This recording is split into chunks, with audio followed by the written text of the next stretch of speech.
Thank you, Mr. Chairman, and thanks to all the members of the Washington High School Band and the choir for helping make this such a festive occasion. Georgiana and I believe, as happened on our wedding date, that a little rain shows fertility and likelihood of good things happening. This is a very short shower, but it's a great sign for this community and for this project. Quite simply, this is a great day for the city of Washington, for the economy of this region, and when you look at projects like this for our state, it has been said, and I agree, that we can't have first-rate American communities with third-rate infrastructure, including our roads, rail lines, and bridges. And as you know, Washington is a first-rate community, and your continuing commitment to maintaining and updating infrastructure has given you a competitive edge when it comes to creating jobs and attracting capital investment. Back in 2013, I was here to help dedicate a new rail transfer facility and spur that is helping two local employers, CG Power Systems, all the way from the country of India, to Canada Steel, expand operations and create some 330 jobs. I was pleased my administration was able to help the city of Washington make that facility a reality. Today's groundbreaking on a new Highway 47 bridge continues Washington's ongoing commitment to future economic growth, not only here, but also in nearby communities on both sides of the river, in Franklin and Warren counties and beyond.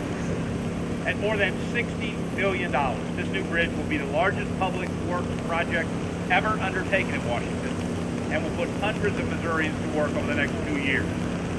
It will replace the 80-year-old structure you see today, one of the oldest bridges still in use over the Missouri River. I made sure that the congressman sat under it, and I was hoping that but I'll have a good seat if it doesn't make it through the day. You know, this is one of those projects that the hope was to secure the funding for a completely new bridge by 2017 and completed by the end of 19. Like everything else Washington does, even though it seems like a long time, you're ahead of that original schedule. That's due to the incredibly productive partnership among folks at the local, state, and federal levels who recognized the importance of this project and rallied around a unified and shared vision. It has been a shared vision that has included sound investments and funding from all levels, federal, state, and local, including a $10 million competitive Tiger grant obtained by Missouri Department of Transportation.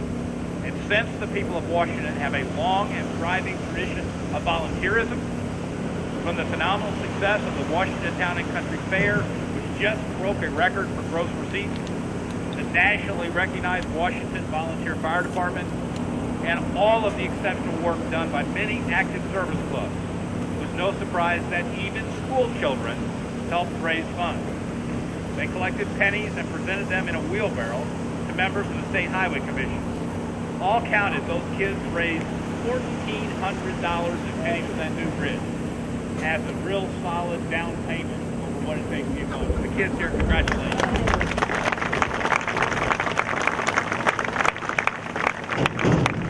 I dare say it's one of the few times in a commission meeting where a wheelbarrow full of pennies has been on the agenda. But that should tell us a lot about what kind of place Washington is.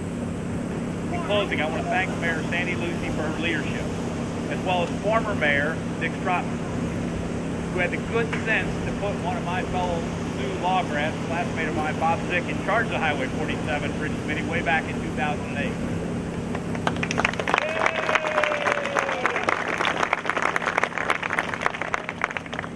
It's the kind of citizen leadership they talk to us about in law school.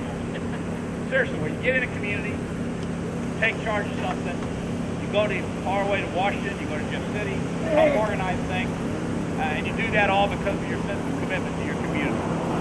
Bob was a tireless and passionate advocate for a new, safe bridge and spent countless hours on the road traveling to talk to any civic group and any public official that was willing to listen, and he talked to some that weren't even willing to listen. Okay?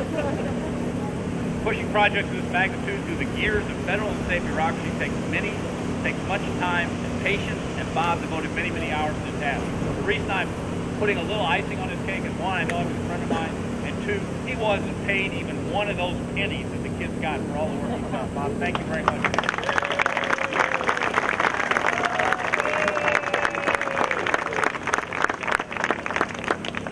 if I talk long enough and quit raining. I think I've succeeded at my speech here.